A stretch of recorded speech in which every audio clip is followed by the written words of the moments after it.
ఎప్పుడైనా ఎక్కడైనా మీ చేతిలోనే వార్తా ప్రపంచం. మీ మొబైల్లో, మీ కంప్యూటర్లో, మీ టీవీలో సాక్షి టీవీ డిజిటల్ ప్రసారాల కోసం లాగిన్ అవ్వండి. www.youtube.com/sakshi tv. సబ్స్క్రైబ్ సాక్షి టీవీ యూట్యూబ్ ఛానల్. టాలీవుడ్లో సంక్షోభం ఇప్పట్లో తీరేదట్లేదు. నిర్మాతలు ఒక మెమరాండం అయితే ఇచ్చారు. 3 కండిషన్లు పెట్టడం జరిగింది. ఆ దాంట్లో ఏంటంటే 2000 దాటిన కార్మికులకైతే వేతనాలు పెంచాం, 2000 లోపల ఉన్న కార్మికులకైతే వేతనాలు పెంచుతాం, మొదటి సంవత్సరం 15% పెంచుతాం, తర్వాత 5%, తర్వాత 5% పెంచుతాం అంటూ చెప్పడం జరిగింది. దానికి ఫెడరేషన్ సభ్యులైతే ఒప్పుకోలేదు. ఎందుకంటే మాకు గొడవలు జరిగే అవకాశాలు ఉన్నాయి, అలాగే ఇలా అందరికీ ఒకే రకమైన వేతనాలు ఉండాలంటూ వాళ్ళు కూడా చెప్పడం జరిగింది. సో ఇది ఆగస్టు 4 నుంచి ఇప్పటి వరకు కంటిన్యూగా కార్మికుల సమ్మె జరుగుతూనే ఉంది. సో ఇది ఎప్పుడు ఆగిపోతుంది? దీనివల్ల చాలా ప్రాబ్లమ్స్ అయితే ఉన్నాయి, నిర్మాతలకు ప్రాబ్లమ్స్ ఉన్నాయి. ఎందుకంటే సినిమాలు తీయని నిర్మాతలకు అయితే ఎటువంటి ప్రాబ్లం లేదు, కానీ సినిమాలు తీస్తున్న ప్రజెంట్ రన్నింగ్లో ఉన్న నిర్మాతలు అయితే వాళ్ళకి రిలీజ్ డేట్ల మీద ఆధారపడి ఉంటాయి. ఒక్క సినిమా ఒక్కరోజు షూటింగ్ అని ఆగిందంటే సుమారు 5 నుంచి 6 లక్షల రూపాయలు ఖర్చు అవుతుంది. అలాగే నిర్మాతలు రిలీజ్ డేట్ వేస్తే రిలీజ్ కాలేదు అంటే చాలా ప్రాబ్లమ్స్ ఉంటాయి. ఎందుకంటే ఆర్టిస్టులు కాంబినేషన్స్ అవన్నీ చాలా కష్టం. ఒక పాన్ ఇండియా సినిమాలు తీస్తున్నారు కాబట్టి కన్నడ ఆర్టిస్ట్ని, మలయాళ ఆర్టిస్ట్ని తెచ్చుకుంటారు కాబట్టి కాంబినేషన్ సెట్ అయిన తర్వాత ఆ కాంబినేషన్ పోతే మళ్ళీ తెచ్చుకోవడానికి నిర్మాత పడే కష్టం అంతా ఇంత కూడా కాదు. అది పక్కన పెడితే ఓటీటీ డీల్ ఏ రోజునైతే రిలీజ్ అవుతారో ఆ రోజు ఓటీటీ డీల్ ఆ రోజు మాట్లాడుకుంటే ఆ రోజు కానీ ఇవ్వకపోయిన పక్షంలో వాడు చాలా క్రాస్ కటింగ్ పెడతాడు. ఇవన్నీ నిర్మాతల వెర్షన్. అయితే హైదరాబాద్లో ఉంటూ నిర్మాతల ఫెడరేషన్ వాళ్ళు సభ్యులైతే అంటే కార్మికులకి మాకు వేతనాలు పెరిగిపోయాయి, పిల్లల స్కూళ్ళు పెరిగిపోయాయి, ఇప్పుడున్న ఖర్చులు పెరిగిపోయాయి కాబట్టి మాకు వేతనాలు పెంచాలి. 3 సంవత్సరాల కిందట 2022లో చెప్పారు, ఇప్పుడు 3 సంవత్సరాలు అయింది, 10%, 10%, 10% అట్లా 30% పెంచాలని కార్మికులు వాదిస్తున్నారు. వీళ్ళ ఇద్దరు వాదనలో న్యాయం ఉంది. బట్ ఈ సమస్య ఎప్పుడు పరిష్కారం అవుతుంది? ఇదే విషయం మీద మనతో మాట్లాడడానికి ఉన్నారు ప్రముఖ నిర్మాత కేతిరెడ్డి జగదీశ్వర రెడ్డి గారు. హాయ్ సార్, కేతిరెడ్డి గారు నమస్తే. నమస్తే. ఇప్పుడు బేసిక్గా ఏంటంటే 2022లో ఒక అగ్రిమెంట్ జరిగింది. 2022లో జరిగిన అగ్రిమెంట్ ప్రకారం సంవత్సరానికి 10% పెంచాలా అని. ఇప్పుడు 2022 నుంచి దాని గురించి జరగలేదు కాబట్టి 30% అనేది చెప్తున్నారు ఇప్పుడు కార్మిక వర్గం. ఇది వేతనం వచ్చి యాక్చువల్గా మార్చిలో దీన్ని ఆచరణలోకి తీసుకోవాలి. ప్రతి మార్చిలో 10% పెంచాలని ఒక అగ్రిమెంట్ ఉంటుంది. అగ్రిమెంట్ ప్రకారం జరగలేదంటే ఇక్కడ కార్మికులది తప్పు ఉంది, అడగాల్సినంత అవసరం 2022 నుంచి అడగాల్సినంత అవసరం ఉంది. నిర్మాతలు వాళ్ళు అడిగితేనే కదా ఏదైనా జరిగేది. అలాంటి వ్యవస్థ అనేది ఒకటి ఉంది. సడన్గా వచ్చి ఈరోజు వచ్చి 30% అని అన్నారు కాబట్టి అది అధిక భారం అయిపించింది. అది అధిక భారం అంటే సినిమా ప్రొడక్షన్ ఇప్పుడు మనం చేసే వాళ్ళకి అందరికి తెలిసేది ఏంటంటే ఇప్పుడు సక్సెస్ లేని ఇండస్ట్రీ. బేసిక్గా చెప్పాలంటే 100 సినిమాలు ఉదాహరణకు తీసుకుంటే 10 సినిమాల వరకే సక్సెస్ వస్తున్నాయి. 100% సక్సెస్ ఉన్న చిత్రరంగం కాదు. కాబట్టి ఏంటంటే దీంట్లో ఉన్న బేసిక్ ప్రాబ్లమ్స్ అన్నీ కూడా మనం ఆచరణలో పెట్టాలా అనే ఒక ధర్మం ఉంటుంది. మేము ఇప్పుడు వర్కర్స్ మేము అందరం కూడా అంటే ఒక ఫ్యామిలీ లాగా ఉండి వాళ్ళ దగ్గర పని తీసుకునే తత్వంతో ఉన్నాం. నేను కార్మికుడుగానే మొదలయ్యాను కాబట్టి నాకు తెలుసు కార్మికుల కష్టాలు. మేము మద్రాసులో అసిస్టెంట్ డైరెక్టర్లుగా వీటిలుగా ఉండి అలానే నిర్మాతలు అయిన వాళ్ళం కాబట్టి మాకు ఎవ్రీథింగ్ తెలుసు. ఈరోజు కొత్తగా వచ్చే నిర్మాతలకు వచ్చి కార్మికుడి కష్టాల కంటే వాళ్ళ యొక్క వేస్టేజ్ అనేది తెలుసుకోలేకపోతున్నారు. ఏదన్నా ఇప్పుడు మాట్లాడుతున్నారు, స్ట్రైక్ వచ్చి బంద్ అయిన తర్వాత ఈరోజు ఎక్కువగా మాట్లాడడం జరుగుతుంది. ఏం మాట్లాడుతున్నారంటే మీరు హీరో మీదే షాట్ తీసేటప్పుడు 150 మంది క్రూని పెడుతున్నారంటే మీ అసమర్థత అది. మేము ఉన్నప్పుడు ఒక హీరో మీద ఒక 2 షాట్లు ఏదైనా షాట్లు తీయాలా ఇట్లాంటి తీయాలా అని అన్నప్పుడు మినిమం స్టాఫ్తోనే మేము జరుపుతాం, మినిమం టెక్నీషియన్లతోనే మేము జరుపుతాం. కెమెరా అసిస్టెంట్లు కానీ లైట్ మ్యాన్లు కానీ ఎవరినైనా కూడా మినిమం స్టాఫ్తోనే జరుపుతాం. అప్పుడున్న మేనేజర్లు కూడా అందుకు అనుసంధానంలో ఉండేవాళ్ళు అంటే అప్పుడున్న మేనేజర్లకి వ్యవస్థ తెలుసు. 40-50 సంవత్సరాల నుంచి వాళ్ళ ఎక్స్పీరియన్స్ అంతా ఉంది కాబట్టి వాళ్ళు ఒక అండర్స్టాండింగ్లో కార్మికులకి చెప్పి ఇంతమంది రావాలా, ఇంతమందిని తీసుకోవాలా అనేది అంటే ఒక ఆర్టిస్ట్ ఉన్నప్పుడు ఒక కెమెరామెన్ను, మిగతా ఒక లైట్ మ్యాను, వీళ్ళు కొంతమంది లైట్ మ్యాన్లతోనే ఉంటాయి. ఇప్పుడు మనం చూస్తే ఒక్క కెమెరా డిపార్ట్మెంట్, కెమెరాకి సంబంధించిన వాళ్ళైతేమి, ఇతరత్ర వాళ్ళైతేమి 20-30 మంది వాళ్ళే ఉంటున్నారు.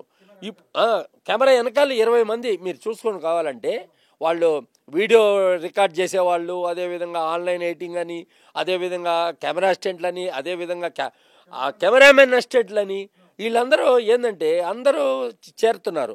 మా రోజుల్లో ఈ అవస్థ లేదనమాట, మానిటర్ వ్యవస్థ లేదనమాట.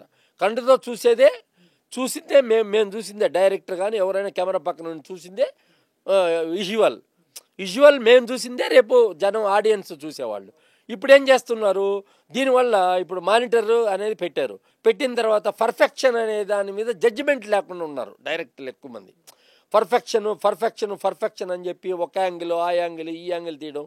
మా రోజుల్లో ఒక యాంగిల్ పెడితే ఈ యాంగిల్లో ఉన్న షాట్లన్నీ తీసేసేవాళ్ళు. తర్వాత నెక్స్ట్ ఈ యాంగిల్ లైట్ చేస్తే రోజుకి 5-6 సీన్లు తీసేవాళ్ళం. అంత కష్టపడేవాళ్ళం. 4 ఇప్పుడు మేము ఉన్నప్పుడు 3 ఒక అసోసియేట్, 2 అసిస్టెంట్ డైరెక్టర్లు ఉండేవాళ్ళు. ఇప్పుడు 10 మంది ఉంటున్నారు. 10 మంది ఉంటున్నారు. వీళ్ళల్లో పనిచేసేవాళ్ళు 3-4 ఉంటారు. మిగతా వాళ్ళంతా ఊరికే చూసేవాళ్ళు ఉంటారు, అబ్జర్వేషన్ అంటారు. అన్ని క్రాఫ్ట్లో ఈ రకమైన దోపిడీ అనేది జరుగుతుందని చెప్పవచ్చు. ఇది ఏంటంటే నిర్మాతలు వచ్చి ఇప్పుడు సెట్కి వచ్చే నిర్మాతలు చాలా తక్కువ మంది ఉన్నారు. పొద్దున్నే ఏంటో ఏదో లైన్ ప్రొడ్యూసర్లని వాళ్ళని వీళ్ళని పెట్టుకుంటున్నారు. వాళ్ళు పెట్టుకుంటే వాళ్ళ బడ్జెట్ ఇస్తారు, ఇంతమంది ఉన్నారు, వీళ్ళకి ఇంత ఇవ్వాలి సాయంకాలానికని. ఇన్ని బాకీలు ఇప్పుడు ఫెడరేషన్ వాళ్ళు ప్రకటిస్తున్నారు కదా, మాకు 90 లక్షల బాకీలు ఉన్నారు, అవి ఉన్నారు, ఇవి ఉన్నారు అని చెప్తారు కదా. మేమున్న రోజుల్లో అలా ఉండేది కాదు. ఒక షెడ్యూల్ అంటే ఒక 15 రోజులు ఉంటే ఆ 15 రోజుల లోపల వాళ్ళకి ఆ జీతాలు చెల్లించేసేవాళ్ళం. రోజువారీ జీతాలు ఎప్పుడూ లేవు, కానీ ఆ 15 రోజులు జీతాలు ఏదైనా బత్తాలు ఉంటే, ఏదైనా ట్రావెలింగ్ బత్తాలు అట్లాంటివి ఉంటే రోజు చెల్లించేవాళ్ళు. మెయిన్ బత్తాలు ఉంటాయి చూడండి, ఇది వర్క్ చేసిన బత్తాలు, అవి వచ్చి షెడ్యూల్ ఫినిష్ అయ్యే లోపల 2 పేమెంట్లుగా. ఇప్పుడు మనం లేబర్ ఉంటారు అనుకోండి, కన్స్ట్రక్షన్ డిపార్ట్మెంట్లో లేబర్ ఉంటారు, శుక్రవారం వాళ్ళకి పేమెంట్ డే ఉంటుంది కదా. అదేవిధంగా అట్లా ఉండేది ఆ కాలంలో ఉండేది. ఆ కాలంలో అండర్స్టాండింగ్లో ఉండేవాళ్ళు, నిర్మాతతో అనుసంధానంలో ఉండేవారు కాబట్టి ఇన్ని సినిమాలు తీయగలిగారు. ఇప్పుడు పాతోళ్ళ సినిమాలు తీయటం లేదు అంటే క్రమశిక్షణ తగ్గింది కాబట్టి తీయట్లే. ఇప్పుడు వర్కర్లు అడగడంలో తప్పులే. దీనికి పర రాష్ట్రాల్లో అక్కడ ఉన్నాయి, ఇక్కడ ఉన్నాయి అంటే ఆల్రెడీ మీరు పెంచి పర రాష్ట్రాల్లో తక్కువ ఉన్నాయి, అక్కడ తక్కువ ఉన్నాయి, ఇక్కడ తక్కువ ఉన్నాయని కంపారిజన్ మనకు అవసరం లేని సబ్జెక్టు. అదేవిధంగా హీరోలు కొంతమంది పేర్లు చెప్పడము, హీరోలు ఎందుకు పట్టించుకుంటారు? ఇప్పుడు అది వచ్చి హీరోలకు సంబంధించిన పాత్ర కాదనమాట. హీరోలు ఆల్సో నిర్మాతలుగా కూడా ఉన్నారు. హీరోలు పార్ట్నర్షిప్ అడుగుతున్నారు కదా. ఇప్పుడు రెమ్యునరేషన్తో పాటు హీరోలు పార్ట్నర్షిప్ కూడా అడుగుతున్నారు. ఇప్పుడు చిరంజీవి గారు కానీ, బాలకృష్ణ గారు కానీ వీళ్ళ దగ్గరికి వెళ్ళాము, వాళ్ళతో మాట్లాడారు. వాళ్ళు లేకపోతే సమస్య పరిష్కారం కాకపోతే 2 రోజులు జరుగుతామంటే మళ్ళీ చిరంజీవి గారే స్టేట్మెంట్ ఇచ్చారు, నాకేం సంబంధం లేదు అని చెప్పి. కాబట్టి ఏంటంటే హీరోలను ఇన్వాల్వ్ చేసిన దానివల్ల ప్రయోజనం ఏముంటుంది? ప్రయోజనం పెద్ద ఉండదు. ప్రయోజనం ఎందుకు ఉండదంటే వాళ్ళు కూడా ఒక కార్మికుల్లాగే కదా. వాళ్ళు కూడా దే ఆర్ ఆల్సో కార్మికులు. ఎవరైనా కార్మికులే కదా. ఇక్కడ ఇప్పుడు ఉన్న తేడా ఏంటంటే 10 క్రాఫ్ట్లుకి మేము ఇస్తామంటున్నారు. మీరు చెప్పిన ప్రకారం 2000 రూపాయలు, 1000 రూపాయలు ఎవరికైతే ఉన్నాయో ఈ 10 క్రాఫ్ట్లు వాళ్ళకి, చిన్న వాళ్ళకి 2000 రూపాయలు ఉన్న వాళ్ళకి 15% ఈ సంవత్సరం, నెక్స్ట్ అట్లా ఇస్తామంటున్నారు. 1000 రూపాయలు ఉన్న వాళ్ళకి ఈ రకంగా పెంచుతామని చెప్తున్నారు. మిగతా 3 క్రాఫ్ట్లు వచ్చి వాళ్ళని వాడేది కూడా చాలా తక్కువే ఉంటుంది. ఇప్పుడు ఈ మధ్య అసలు పాటలు ఎక్కడ వస్తున్నాయి? అసలు డాన్సర్లను ఎవరు వాడుతున్నారు? డాన్సర్లను వాడటం లేదు. ఫైట్లు అనే ఉంటే కూడా ఫైట్లు పెద్ద ఉండటం లేదు. అదేవిధంగా ఇప్పుడు ఫోకస్ పుల్లర్స్ అంటారా, వాళ్ళ గురించి మనం ఆలోచించాల్సినంత అవసరం ఉంది. ఫోకస్ పుల్లర్స్ అదే టెక్నీషియన్స్ కింద వస్తారు వాళ్ళందరూ. వాళ్ళ గురించి వాళ్ళు అడిగే దాంట్లో ఏదో కొంచెం కాంప్రమైజ్ చేసి ఏదైనా అంటే వాళ్ళకి ఆల్రెడీ ఎక్కువే ఉన్నాయి ఫోకస్ పుల్లర్స్కి, వాళ్ళందరికీ ఎక్కువే ఉన్నాయి బత్తాలు. కాకపోతే ఏముందంటే ఈ టైమింగ్స్ అనేది ఒకటి ఉంది దీంట్లో ప్రాబ్లం. 6 గంటల నుంచి 6 గంటల వరకు అని మా షెడ్యూల్ ఉంటుంది. మేము 6 గంటల నుంచి మేము షెడ్యూల్ పెడితే కాల్ షీట్ పెడితే 7 గంటలకు ఫస్ట్ షాట్ తీసేవాళ్ళం. 7 గంటలకు మహేష్ వచ్చేవాడు, అదేవిధంగా 7 గంటలకు నితిన్ ఉండేవాడు. ఆ కంపెనీ అంతా జరిగిపోయేది. 6 గంటలకి టిఫిన్ చేసి 7 గంటలకంతా ఫస్ట్ షాట్ ఎట్టి పరిస్థితుల్లో మేము తీసేవాళ్ళం. మధ్యలో టిఫిన్ చేయని వాళ్ళు లైట్ చేసేస్తారు కదా, లైట్ చేసిన తర్వాత లైట్ మ్యాన్కి ఏం పని ఉంటుంది? లైట్లు అన్నీ ఫిక్స్ చేసిన తర్వాత లైట్ మ్యాన్కి ఏం పని ఉండదు కదా. లైట్ మ్యాన్కి పని ఉండదు, ఆర్ట్ అసిస్టెంట్, ఆర్ట్ బాయ్స్ ఉంటారు కదా, హెల్పర్స్, వాళ్ళు ఉంటారు కాబట్టి పెద్ద పని ఉండదు.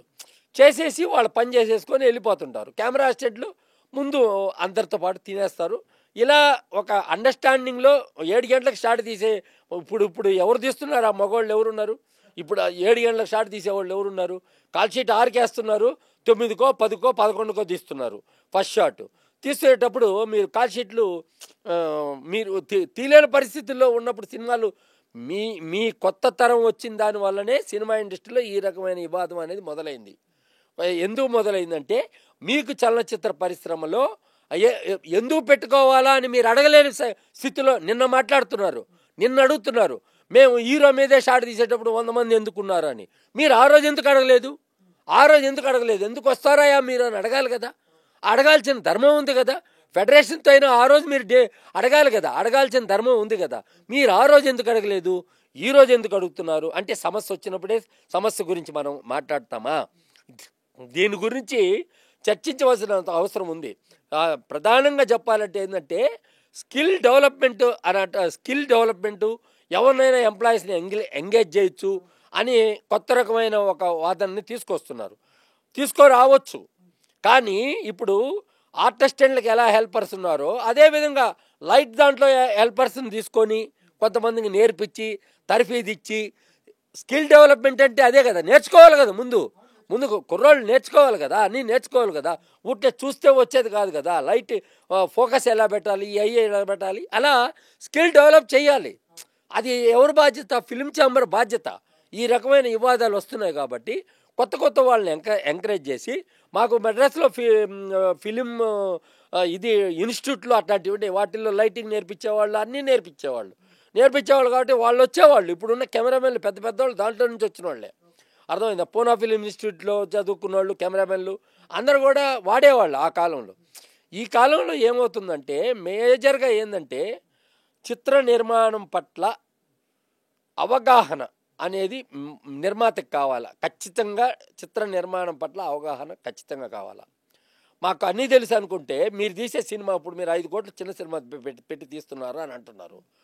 ఇదే సినిమా పక్కన నిన్న సోవో వచ్చింది అక్కడ కర్ణాటకలో, సూప్ అండ్ సో, వాళ్ళు తీసిన 2 కోట్లు, 2 కోట్ల లోపే తీశారు 50 కోట్లు 60 కోట్లు. అంటే అక్కడ మాత్రం 50 కోట్లు గ్రాస్ చేసింది. అందరు కొత్త ఆర్టిస్టులే. ₹1 కోటి బడ్జెట్, 50 లక్షలు 60 లక్షలు పబ్లిసిటీకి ఖర్చు పెట్టారు. అంతవరకే అది జరిగింది. మీరు అలాగెందుకు ప్రయత్నించడం లేదు? మీ ప్రయత్నమే లోపం ఉంది. 5-6 కోట్లు మీరు తీసేది కూడా కొత్త వాళ్ళతో తీసినా మీరు 5-6 కోట్లు అని చెప్పి కాస్ట్ ఆఫ్ ప్రొడక్షన్ అని చెప్తున్నారు. ముఖ్యంగా ఏంటంటే ఈ కార్మికుల్లో ఈ వివాదం వచ్చేదానికి కారణం ఏంటంటే మనం చెప్పే కలెక్షన్ ఫేక్ ఫిగర్లు ఉన్నాయి చూసారా. మా సినిమా అంత కలెక్ట్ చేసింది, ఇంత కలెక్ట్ చేసింది, అంత కలెక్ట్ చేసింది అని చెప్తున్నారు మీరు. దానివల్ల హీరోలు ఎక్కువ అడుగుతున్నారు, టెక్నీషియన్లు కూడా ఈ రకంగా డిమాండ్ చేస్తున్నారు. ఈ ఫేక్ ఫిగర్లు నీకు ఎంత వస్తే జనానికి తెలియాల్సినంత అవసరం ఏముంది, అదేవిధంగా ఇండస్ట్రీకి తెలియాల్సినంత అవసరం ఏముంది? అవసరం లేదు కదా. ఇది ఒకప్పుడు లేదనమాట. కలెక్షన్లు ఊరికనే హీరోల సినిమాలు 100 రోజులు అయితే 100 రోజుల కలెక్షన్లు మాత్రమే వేసేవాళ్ళు. ఇప్పుడు కలెక్షన్లు, ఈ ఫేక్ ఫిగర్లు, పోస్టర్లు రిలీజ్ చేయడం ఇవన్నీ ఉన్నాయి. ఒక పక్క మనం ఇన్ని బాధలు మాట్లాడుతున్నాం, ఏది వర్కర్స్ గురించి మాట్లాడుతున్నాం. వీళ్ళు ఇలాగే స్ట్రైక్ కానీ కంటిన్యూ చేశారనుకోండి, ఆంధ్రప్రదేశ్లో సినిమా థియేటర్లు మూసేదానికి ఆల్రెడీ సిద్ధంగా ఉన్నారు అందరూ. ఇప్పుడు ఆగస్టు రేపు 14వ తారీఖు 2 సినిమాలు కూలి, అది ఇంకో రిలీజ్ ఉంది, వాళ్ళకి ఫీడింగ్ ఉంది. ఈ స్ట్రైక్ పీరియడ్లో జరిగే వ్యవహారం అంతా కొన్ని సినిమాలు ఆ టయానికి రాకపోతే వాళ్ళకి ఫీడింగ్ లేనప్పుడు ఏం చేస్తారు? వాళ్ళు ఏం చేస్తారు? వాళ్ళు ఆల్రెడీ స్ట్రైక్ చేశారు కదా. మనం స్ట్రైక్ చేశారు. ఈ కొన్ని సినిమాలు వచ్చినాయి కాబట్టి కొంచెం ఏది కుబేరా అట్లాంటి సినిమాలు కొన్ని వచ్చినాయి కాబట్టి కొన్ని రోజులు ఫీడింగ్ అనేది జరిగింది.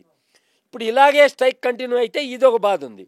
ఒక పక్కేమో రేవంత్ రెడ్డి గారు ఏం చెప్తారు, పరిశ్రమకి ఇదే భారత చలనచిత్ర పరిశ్రమకి హైదరాబాద్ని ఒక హబ్బు చేస్తాను అని అంటాడు. ఇలాంటి వివాదాలు ఉన్నప్పుడు ఇలాంటి హబ్బు చేయాలా అనే పరిస్థితి, ఇలాంటి వర్కర్లు ఈ విధంగా డిమాండ్ చేస్తున్నారంటే హబ్బు ఎలా అవుతుంది? ఎవరు వస్తారు? కాదు కేతిరెడ్డి గారు, మీరు తీసుకున్న టైంలో అయితే నిర్మాణ ఖర్చులు లేవు. ఇటువంటి స్ట్రైకులు చేసిన సందర్భాలు కూడా చాలా తక్కువ కార్మికులు. కాకపోతే ఇప్పుడున్న టైంలో ఎందుకు కార్మికులు స్ట్రైక్ చేస్తున్నారు? మీరున్న టైంలో కార్మికులు ఎందుకు స్ట్రైక్ చేయలేదు? ఎక్కడ జరుగుతుంది? లోపం అనేది ఎక్కడుంది? ఇప్పుడు మేము పనిచేసే రోజుల్లో లాభాలు వచ్చినప్పుడు మాకు బోనస్ ఇచ్చేవాళ్ళు, సినిమాకి బోనస్ ఇచ్చేవాళ్ళు, అదేవిధంగా చైన్లు ఇచ్చేవాళ్ళు, 100 days ఫంక్షన్లలో మాకు కొంచెం గిఫ్ట్లు లాగా ఇచ్చేవాళ్ళు. ఇప్పుడు ఆ సంబంధాలు పెద్ద లేనట్టుగా ఉన్నాయి సినిమా ఇండస్ట్రీలో. చిత్రం సినిమా అప్పుడు రామోజీరావు అదే వాళ్ళు తీసినప్పుడు అందరికీ చైన్లు ఇచ్చారు. ఆ రోజు చిత్రం అనే లోగో వేసి ఉన్న టెక్నీషియన్లు అందరికి, లైట్ మ్యాన్లకు కానీ అందరికి ఇచ్చారు. ఇచ్చేవాళ్ళు. అప్పుడు ఒక భావం వేరేగా ఉండేది. ఇప్పుడు వచ్చి ఇది పూర్తిగా ఏంటంటే, మెయిన్గా వీళ్ళు తెలుసుకోవాల్సింది ఏంటంటే, ఒకటి చేసే పని 10 మంది చేస్తున్నారు. ఇప్పుడు దాన్ని నియంత్రించగలిగితే వీళ్ళు వేస్టేజ్ ఎక్కువ చేస్తున్నారు. దానికి యూనియన్ వాళ్ళు చెప్తున్నారు 10 మందిని తీసుకుపోవాలని చెప్పి, లైట్కి ఒకటి లెక్కన తీసుకుపోవాలని చెప్పి చెప్తున్నారు. ఒకే స్పాట్లో ఇప్పుడు ఒకే స్పాట్ అనుకోండి, ఒక ఇంట్లో అనుకోండి, 10 రోజులు ఇక్కడ షూటింగ్ ఉందనుకోండి, లైటింగ్ చేసేసారనుకోండి, లైట్ అడ్జస్ట్ చేయడమే నెక్స్ట్ డే నుంచి. ఇంకేముంటుంది? అయ్యే కదా, మొత్తం ఫుల్ చేస్తారు. ఇప్పుడు ఒకప్పుడు మా రోజుల్లో ఒక యాంగిల్ చేసి తర్వాత ఇంకొక యాంగిల్ చేసేవాళ్ళు. ఇప్పుడు అలా లేదు కదా, చేస్తున్నారు కదా. నెక్స్ట్ డే ఎందుకు తగ్గించుకోవట్లేదు వీళ్ళు? ఇప్పుడు జనరేటర్ విషయం కూడా మనం మాట్లాడదాం. జనరేటర్కి ఎట్టంటే, 1 గంట ఆడాలంటే జనరేటరు 7 లీటర్స్ ఇవ్వాలన్నమాట అనేది రూల్ ఉంది. 7 లీటర్స్ డీజిల్ ఇవ్వాలంటే మనం ఒక లైట్ వేసి కూడా 7 లీటర్స్ ఇస్తున్నాం. అది తప్పు. ఒక లైట్ వేసినప్పుడు అంత స్ట్రెంగ్త్ లేనప్పుడు 15 గంటలు ఇవ్వాలా. ఇలాంటివి చాలా ఉంటాయి అన్నమాట. నిర్మాతలకు ఇవన్నీ తెలియవు. ఇప్పుడు 100 మంది వచ్చేసారు యూనియన్ రూల్ ప్రకారం అని మేనేజర్ చెప్తాడు. మేనేజర్ చెప్పిన తర్వాత వీళ్ళు క్రాస్ చెక్ చేసుకోవాల్సినంత అవసరం, అలాంటి అవసరం అంతా ఏం లేదు. ఇప్పుడు బేసిక్గా చెప్పాలంటే, ఇప్పుడు ఛాంబర్లో యాక్చువల్గా జూన్ నెలలో ఎన్నికలు జరగాలి. జూన్ నెలలో ఎన్నికలు జరగాలని నిర్మాతలందరూ కూడా చాలాసార్లు వాళ్ళకి నివేదించడం జరిగింది. యాజ్ పర్ బైలా ప్రకారం 2 సంవత్సరాలకు ఒకసారి జరిగే ఎన్నికలు జరగాల అని చెప్పి ఉంది. ఆ ఎలక్షన్ జరగలేదు. అదేవిధంగా ఫెడరేషన్కి కూడా ఏప్రిల్ నెలలో ఎన్నికలు జరగాలి. ఫెడరేషన్కి కూడా జరగకుండా అలాగే కంటిన్యూ అవుతూ ఈ వివాదాన్ని ఇలా మధ్యలో తెచ్చి, ఈ వివాదాన్ని ఇన్ని రోజులు మీకు మార్చి నుంచి మీరు ట్రై చేస్తున్నారు. ఇప్పుడు మీ టర్మ్ అయ్యేటప్పుడు ఇప్పుడు మీరు అగ్రిమెంట్ చేసినా, రేపు పొద్దున ఎవడన్నా కోర్టుకు వెళ్ళాడు అనుకోండి, మీరు అగ్రిమెంట్ చేసినా, మీరు యాజ్ పర్ బైలా ప్రకారం మీరు చేసినా చెల్లదు, రూల్ ప్రకారం చెల్లదు. ఎలా చెల్లదంటే, అది కూడా ఆపద్ధర్మం. ఇప్పుడు వాళ్ళు ఉండేది కూడా ఆపద్ధర్మం, ప్రొడ్యూసర్స్ ఉండేది. వాళ్ళు అగ్రిమెంట్ చేశారు, రేపు రేపు కొత్తోడు వచ్చి నేను చేయను అని అన్నాడు అనుకో, అది కాదు కదా. అదేవిధంగా ఫెడరేషన్ కూడా వాళ్ళు ఉండేవాళ్ళు కూడా, ఇప్పుడు అనిల్ అనే అతను ఉన్నాడు, అతను పీరియడ్ అయిపోయింది, ఆ ఉన్నోళ్ళ పీరియడ్ అయిపోయింది. ఇప్పుడు వాళ్ళు నెగోషియేట్ చేస్తారు. ఈ నెగోషియేట్ చేశారండి, వీళ్ళు సంతకాలు పెట్టారండి. రేపు పొద్దున పెట్టిన తర్వాత వీళ్ళకి అసలు అర్హతే లేదు, బైలా ప్రకారం ఈ ఎన్నికలు జరిపించిన వాళ్ళే దీనికి అర్హులు అని అడిగే హక్కు కూడా నిర్మాతకుంది. అటు మేము నిర్మాతే దాని మీద స్టాండ్ అయి ఉంటాడు. కార్మికులు ఏమంటారో, ఇప్పుడు దీంట్లో మొన్న అనిల్ అనే అతను మాట్లాడుతూ ప్రెసిడెంట్ ఏమన్నాడు, జూబ్లీహిల్స్లో 28,000 మంది కార్మికులు ఉన్నారు అని అన్నాడు. అది అసందర్భమైన మాట. ఎందుకు మాట్లాడాడు? అతను రాజకీయ కోణంలో మాట్లాడాడు. ఎందుకు మాట్లాడాడు అంటారు? 20 అంటే అక్కడ బై ఎలక్షన్ ఉంది, మాగంటి గోపీనాథ్ చనిపోయాడు కదా, బై ఎలక్షన్ వస్తుంది కదా, అంటే ప్రభుత్వానికి అల్టిమేటం జారీ చేసినట్టే కదా ఇండైరెక్ట్గా. 28,000 మందిని చూపిమను, ఓటర్లను అతన్ని చూపిమను. 28,000 మంది అక్కడ ఉండరు, స్ప్రెడ్ అయి ఉంటారు వివిధ కాన్స్టిట్యున్సీలో, కుత్బుల్లాపూర్ అక్కడ ఇక్కడ అన్ని కాన్స్టిట్యున్సీలో ఉంటారు. 28,000 మంది జూబ్లీస్లో ఉన్నారు అని అతను మాట్లాడడం అది కరెక్ట్ కాదు. నీకేం కావాలా, నువ్వు అదే చూడాలా. నువ్వు రాజకీయ కోణంలో మీ ఆవిడ అక్కడ బీజేపీ కౌన్సిలర్గా ఉంది మణికొండలో, మీ ఆవిడ మణికొండలో ఉంది కాబట్టి నువ్వు రాజకీయవాదంగా మాట్లాడడం అది కరెక్ట్ కాదు. ఆ సిద్ధాంతం కరెక్ట్ కాదు. నువ్వు చిత్రపురి కాలనీలో కొంతమందికి అన్యాయం చేసావని చెప్పి వాళ్ళు కోర్టుల్లో కేసేసి 20-30 కేసులు నీ పైన పెండింగ్లో ఉన్నాయి. 20-30 కేసులు నీ పైన పెండింగ్లో ఉన్నాయి. కోర్టులు జైలుకు పోయి వచ్చాడు అతను, మీకు తెలుసు కదా. జైలుకు పోయి కూడా వచ్చాడు. ఇవన్నీ బాగానే ఉన్నాయి. వర్కర్లకి నిర్మాతలకి అవినాభావ సంబంధం ఉంటుంది. మేము ఎలా మాట్లాడతామో, మేము వాళ్ళతో ఎలా చేస్తామో. ఇప్పుడు ఊరికినే ఈ డిమాండ్ అండ్ సప్లై అని అన్నట్టు చెప్తుంటారు, కానీ ఊరికినే తక్కువ కూడా పనిచేస్తారు పాపం. ఇప్పుడు 1.5 కాల్ షీట్, ఇప్పుడు 1.5 కాల్ షీట్ టైం అయింది అనుకోండి, 6 to 6 అనుకోండి, ఒక 1 hour ఎక్స్ట్రా అయింది అనుకోండి, రోజు పని చేస్తున్నావు కదా, నెల రోజుల నుంచి రోజు తీసుకుంటున్నావు కదా, ఈ హాఫ్ కాల్ షీట్ తీసేయంటే తీసేస్తారు. ఎందుకంటే అది అండర్స్టాండింగ్లో ఉంటుంది అన్నమాట. కాబట్టి ఏంటంటే తీసేస్తారు. వర్కర్ల మీద మనం ప్రాబ్లం చెప్పేదానికిలే, యూనియన్ నాయకుల యొక్క పాత్ర మీదే ఇప్పుడు డౌటు. యూనియన్ నాయకులు చిత్రపురి కాలనీలో చేసే దాని మీద కంటిన్యూ అయ్యే దానికోసం ఈ స్ట్రైక్ని మధ్యలో తెచ్చారు. చిత్రపురి కాలనీ దాంట్లో ఈ ఫిలిం ఛాంబర్కి చిత్రపురి కాలనీకి సంబంధమే లేదు. బేసిక్గా ఫిలిం ఛాంబర్కి సంబంధించిన వ్యక్తులను పెట్టి ఇది ఉంది కదా, బ్రోచర్, కొత్తగా 7,000 రూపాయలు స్క్వేర్ ఫీట్ అని చెప్పి పెట్టి బ్రోచర్ని రిలీజ్ చేశారు ఫిలిం నగర్ క్లబ్లో. ఇవన్నీ చూస్తే ఏంటంటే ఇదంతా ఒక్కరే ఈ చట్రంలో ఉన్నారు అనేది అర్థమవుతుంది. ఇప్పుడు ఈ చట్రంలో మధ్యలో నలిగిపోయేది కార్మికుడు మాత్రమే. కార్మికులు నలిగిపోతున్నారు. కార్మికులకేమో వాళ్ళేమో నిజమైన నాయకులేమో అనుకుంటారు. వాళ్ళు నిజమైన నాయకులు కాదు. వాళ్ళ గత చరిత్రలు చూసుకుంటే, వాళ్ళ గతం నుంచి తీసుకుంటే వాళ్ళు ఎలా వచ్చారు, ఏ రకంగా ఈరోజు ఇంత ధనవంతులు అయ్యారు అనేది మనం తీసుకోవాల్సినంత అవసరం కూడా ఉంటుంది. ఇప్పుడు చెన్నైలో ఉన్నప్పుడు ఇండస్ట్రీలో ఉన్న నిర్మాతలు ఆస్తులు ఎంత, ఈరోజు ఇక్కడికి వచ్చిన తర్వాత ఆస్తులు ఎంత కదా. ఇక్కడికి వచ్చిన తర్వాత మంచిగా పెరిగింది, అన్ని రకాలుగా కూడా ఆర్థికంగా పుష్టికరంగా నిర్మాతలు ఉన్నారు కాబట్టి కొంతమంది సినిమాలు తీయగలుగుతున్నారు. కొంతమంది పాత వాళ్ళు కొంతమంది తీయలేకపోతున్నారంటే భయంతో తీయలేకపోతున్నారు. కాబట్టి ఏంటంటే ఇవన్నీ చెప్పుకుంటా పోతే ఇవన్నీ ఏంటంటే మనం కార్మిక పక్షపాతి అనేది నెగోషియేట్ చేయొచ్చు. నెగోషియేట్ చేసి అటు 5% ఏదో ఒకటి చేసి, ఇప్పుడు చెప్పారు మీరు వాళ్ళు ఒప్పుకోవట్లేదు, ఏదో ఒకటి చేసుకోవాల్సిన ధర్మం ఉంది.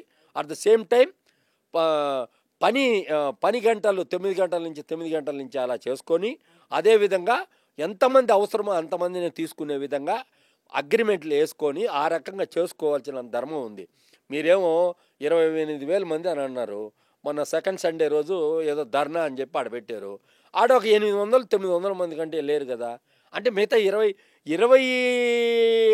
27,200 మందికి ఇష్టం లేదా స్ట్రైకు?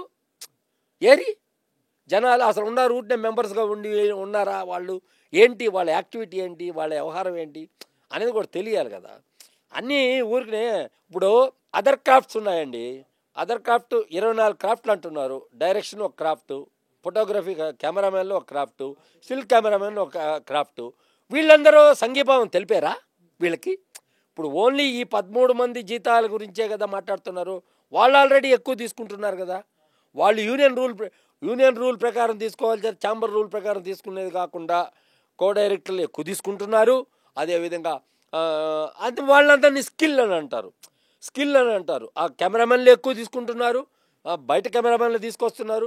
చిన్న కెమెరామెన్లు తక్కువ తీసుకున్నా బయట కెమెరామెన్లు తీసుకొని వచ్చుకుంటున్నారు. అంతా చేస్తున్నారు కదా. కెమెరామెన్లు లెక్క ప్రకారం తీసుకోవాల్సింది ఎంత, డాన్స్ మాస్టర్లు లెక్క ప్రకారం తీసుకోవాల్సింది. డాన్సర్ల సంగతి వదిలేయండి. డాన్సర్లది ఇప్పుడు ప్రాబ్లం, ఫైటర్లది ఇప్పుడు ప్రాబ్లం. ఫైట్ మాస్టర్లు ఎంత తీసుకుంటున్నారు, సినిమాకి ఎంత తీసుకుంటున్నారు, వాళ్ళందరూ వీళ్ళతో సంఘీభావం తెలిపేరా అనే దానికి కూడా ఆలోచించాల్సినంత అవసరం ఉంది కదా. ఓన్లీ ఈ 13 క్రాఫ్ట్లు 10 క్రాఫ్ట్లు ఓకే అన్నారు. 3 క్రాఫ్ట్లదే తేడా ఉంది. 3 క్రాఫ్ట్లలో ఎక్కువగా ఈ మధ్య అసలు పాటలు కూడా లేవు కాబట్టి, డాన్సర్లు పెద్ద లేరు కాబట్టి, అదేవిధంగా ఫైటర్స్ యూనియన్ కానీ ఇతరత్ర వీళ్ళు ఇవన్నీ ఉన్నాయి. ఇవన్నీ బేసిక్ థింగ్స్ ఉన్నాయి. వాళ్ళని కూర్చొని పెట్టి మాట్లాడేస్తే సరిపోతుంది. ఇది వచ్చి కొంత ఒక వర్గం స్ట్రగుల్ అయిపోతారు.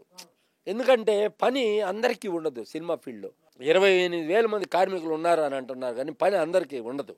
ఎన్ని సినిమాలు తీస్తున్నారు, చిన్న సినిమాల వల్లనే వాళ్ళకి బతుకు తెరువు అనేది జరుగుతుంది. యాక్చువల్ లెక్క ప్రకారం చిన్న సినిమాకి తగ్గించి తీసుకోవాలా. సార్, బయట ఎవరైతే ఉన్నారో ఫోకస్ పుల్లర్స్ కానీ లేకపోతే కార్మికులు కానీ ఎవరైతే ఉన్నారో కెమెరా అసిస్టెంట్లు అవ్వచ్చు, వేరే వాళ్ళు అవ్వచ్చు, వాళ్ళు 3,000 రూపాయలు బత్తా తీసుకున్నప్పుడు అవతల ఒక 100 కోట్లు తీసుకున్న హీరో ఉంటాడు. అతనికి 100 కోట్లు ఇస్తున్నప్పుడు ఈ 3,000 తీసుకున్న కార్మికుడికి ఒక 1,000 రూపాయలు పెంచితే లేకపోతే 2,000 పెంచితే ఏంటి నిర్మాతకు వచ్చే ప్రాబ్లం? చూడండి, పెద్ద సినిమా వర్కింగ్ డేస్ ఎన్ని? మహా అయితే సంవత్సరాలు చెప్తారు. పని దినాలు 150 నుంచి 200 పని దినాలు ఉంటాయి. వాళ్ళు వేసుకోవడం, ఆఫీసులో కూర్చొని రాసుకోవడం చేసుకోవడం అవి కాదు. 150 నుంచి 200 పని దినాలు ఉంటాయి అన్నమాట. పెద్ద సినిమా అంటే 150 నుంచి 200 పని దినాలు ఉంటాయి. చిన్న సినిమా అంటే 60 రోజులు తీస్తున్నారు. ఇప్పుడు మా రోజుల్లో 30 రోజులకి అయిపోయాయి సినిమా. రాజేంద్ర ప్రసాద్తో 30 రోజులు, పాటలు గీటలు అన్నీ అయిపోయాయి. ఒక నెలలో రిలీజ్ అయిపోయేది సినిమా. కాకపోతే ఇప్పుడు 60 రోజులు తీస్తున్నారు. అవన్నీ తెలుసుకొని మీరు 30 రోజుల్లో తీపిచ్చేదానికి ట్రై చేసి మినిమం స్టాఫ్ని పెట్టుకొని మీరు చిన్న నిర్మాతలు అన్నీ వాటి మీద మీరు దృష్టి కేంద్రీకరించాలా. మనం ఇప్పుడు ఏం జరుగుతుందంటే ఫైనాన్షియల్ దగ్గర తిరిగేదానికి వెళ్ళిపోతారు ప్రొడ్యూసర్లు. సినిమా ఇక్కడ జరుగుతూ ఉంటుంది, మేనేజర్ల మీద వదిలేస్తారు. ఫైనాన్షియల్ దగ్గరికి వెళ్ళడము, అక్కడ ఇక్కడ తిరుక్కుంటా అట్లా ఇట్లా ఉంటారు.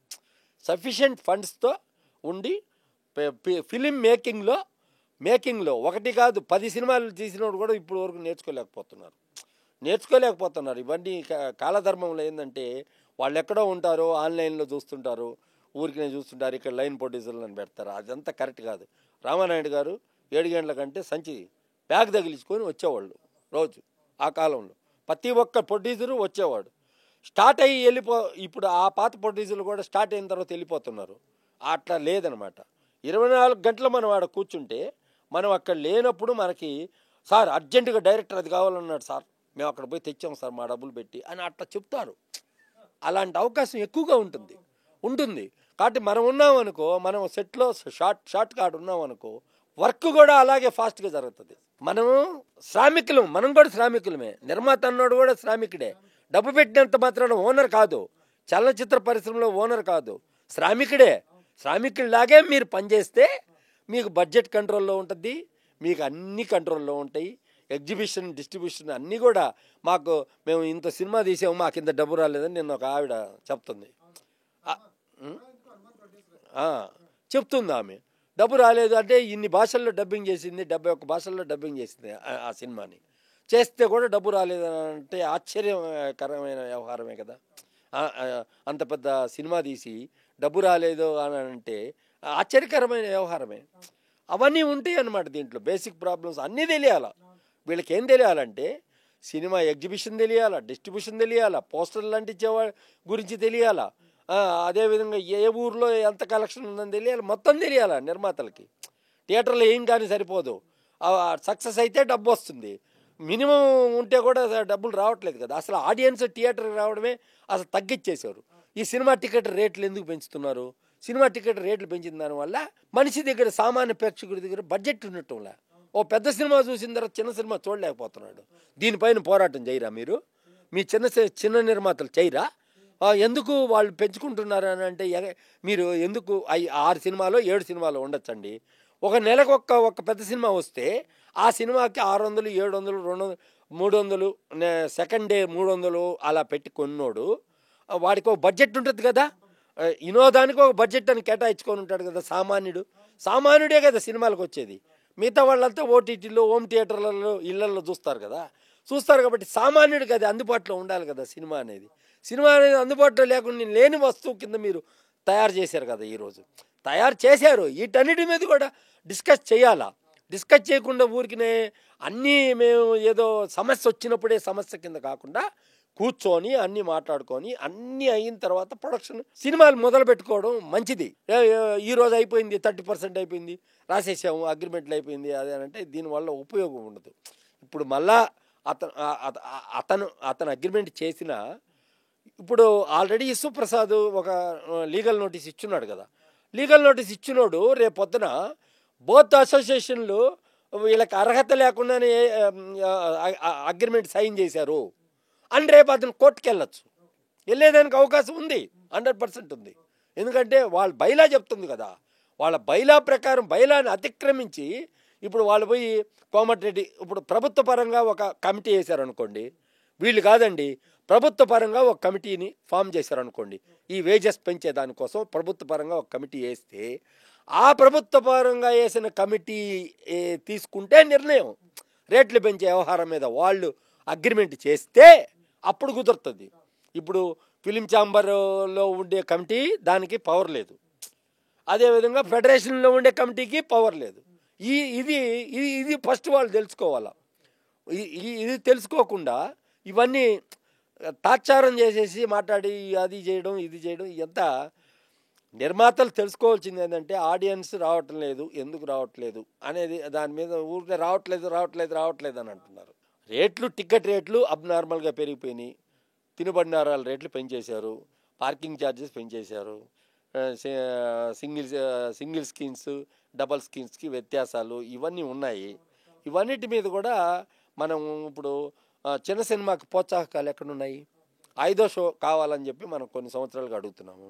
5వ షో వేస్తే ఒక చిన్న సినిమా బతుకుతుంది అని ఒక ఉద్దేశంతో 5వ షో అనే దాని మీద ఎవరు కేంద్రీకృతం చేశారు? ఇప్పుడు దాకా ఏ ప్రభుత్వం చేయలేదు. ఇప్పుడు ఆంధ్రప్రదేశ్లో పోయి అక్కడ ఉన్న ప్రభుత్వానికి చెందిన మంత్రుల్ని కలిశారు నిన్న. ఈ సందర్భంగా అక్కడ పోయి కలవడం అనేది కరెక్ట్ కాదు. ఇప్పుడు దీనికి ఏమి ఇండికేషన్ ఇస్తున్నారు మీరు? ఇక్కడేమో బంద్ జరుగుతుంది, ఇక్కడేమో స్ట్రైక్ జరుగుతుంది. అంటే తెలంగాణలో బంద్ జరుగుతుంది కాబట్టి ఆంధ్రాలో మీరు డెవలప్ చేయండి, మేము వస్తాం ఎక్కడికి అని చెప్పడమే కదా. ఇండైరెక్ట్ సందేశం అదే కదా మీరు ఇచ్చేది. ఇప్పుడు మీరేం చెప్తున్నారు? రాష్ట్ర ముఖ్యమంత్రిని కలుసుకునే దానికోసం ఆయన అడిగారు, మేము కలుసుకునేదానికి పోయాము అని అన్నారు. కాదు, దీని వెనకాల పెద్ద నిగూఢమైన వ్యవహారం ఒకటి ఉందన్నమాట. అదేంటంటే మాకు ఇక్కడ అంటే ఈ కార్మికుల్ని బెదిరించడమా, మేము అక్కడ కూడా పోగలుగుతాము, అక్కడ కూడా మాకు ఉంది అనేది ఈ కార్మికులకి చెప్పడమా, ఇండైరెక్ట్గా చెప్పడమా? ఈ సమయంలో కలవడం అనేది కరెక్ట్ కాదు. ఈ టైంలో కలవడం ఇక్కడ అంటారా? ఇక్కడ ప్రభుత్వం ఉంది, కోమటిరెడ్డి వెంకటరెడ్డి ఆల్రెడీ కలుస్తాడు, ఇక్కడ ఉంది, సమస్య ఇక్కడుంది. ఆ ట్రేడ్ యూనియన్ రిజిస్టర్ అయింది ఇక్కడే ఉంది, ఈ ట్రేడ్ యూనియన్లన్నీ రిజిస్టర్ అయ్యి ఇక్కడే ఉన్నాయి, ఆ ఫెడరేషన్ అనేది రిజిస్టర్ అయ్యి ఇక్కడే ఉంది. కాబట్టి ఇక్కడ సమస్య కాబట్టి ఇక్కడ మంత్రితో మాట్లాడడం కరెక్టు. మీరు ఆంధ్రప్రదేశ్కి పోయి మాట్లాడారు అని అంటే దాని వెనకాల ఉన్న వ్యవహారం ఏందనేది అది కరెక్ట్ ప్రాసెస్ కాదు. ఇప్పుడు అర్జెంటుగా అక్కడ పోయి మంత్రిని కలిసేసి మళ్ళీ ఇక్కడ కొంతమందిని ఇక్కడ ఉన్న మంత్రిని కలిసేసి ఇక్కడ ఉన్న వాళ్ళు ఎవరు స్టూడియో సెక్టార్ వాళ్ళు, సుప్రియ వాళ్ళకి అన్నపూర్ణ స్టూడియో అది ఇది ఉంది కాబట్టి వాళ్ళు కలుస్తారు. అదేవిధంగా దాము వాళ్ళు కలవడం జరిగింది. కాబట్టి నేనేం చెప్తానంటే సందర్భం పరంగానే మనం పెద్ద మనుషుల్లాగా ఉండాలి. మనం ఏదో ఇది ఒక రాజకీయంలాగా చూడాల్సిన అవసరం లేదు.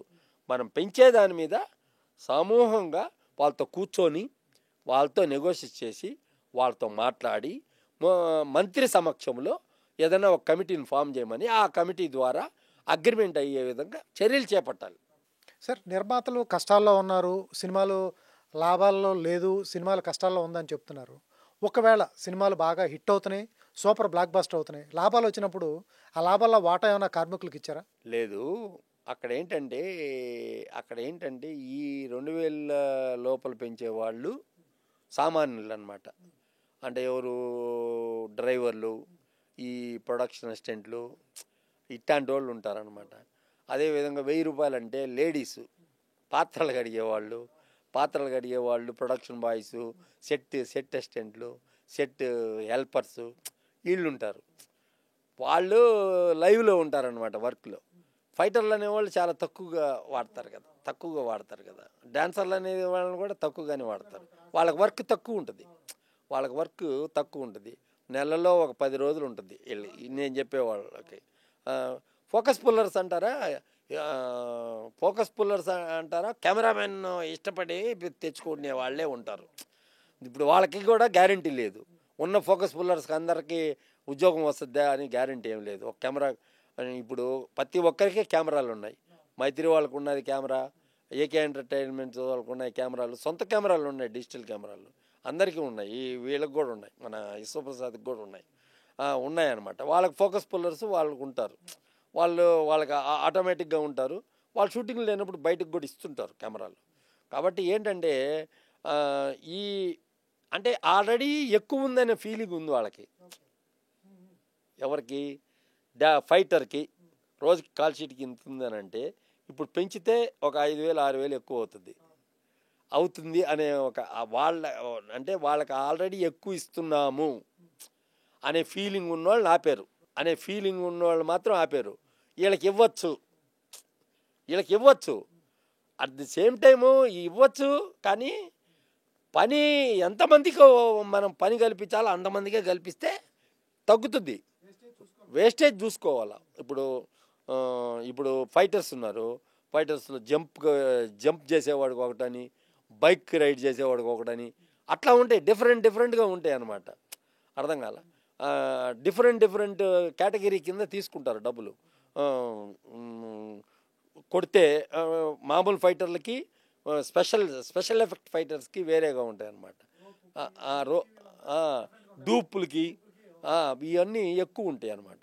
కాబట్టి ఏంటంటే అది వాళ్ళు రెడీ అయిపోతారు అనుకుంటా. నాకు తెలిసి ఏంటంటే ఇది సమస్య పరిష్కారం అయిపోద్ది. ఈ ఫైటర్స్ కూడా ఏదో ఒక 5% అట్లా పెంచి దాన్ని సెట్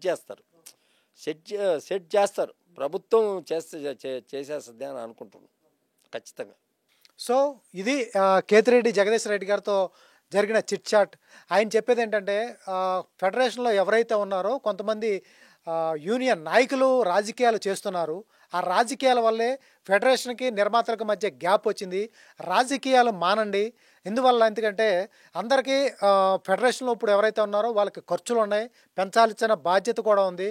వాళ్ళు కూడా పెంచుతూ ఉన్నారు. కాకపోతే చిన్న గ్యాప్ అయితే వస్తుంది. వాళ్ళిద్దరి మధ్యన రాజకీయాలు చేర్చి వీళ్ళిద్దరిని విడగొట్టకండి, చాలా దూరం చేయకండి అంటున్నారు. ఎందుకంటే షూటింగ్ గ్యాప్ వస్తే ఇద్దరికీ ప్రాబ్లమే. అటు నిర్మాతలకే ప్రాబ్లమే, ఇటు ఫెడరేషన్ వర్కర్స్కి ప్రాబ్లమే. ఇప్పుడు రోజువారీ పనిచేసే వాళ్ళు కాబట్టి వీళ్ళకి చాలా ప్రాబ్లమ్స్ ఫేస్ చేస్తాయి. ఒక నెల రోజులు షూటింగ్ చేయలేదంటే అన్ని ఖర్చులు మీద పడిపోతాయి.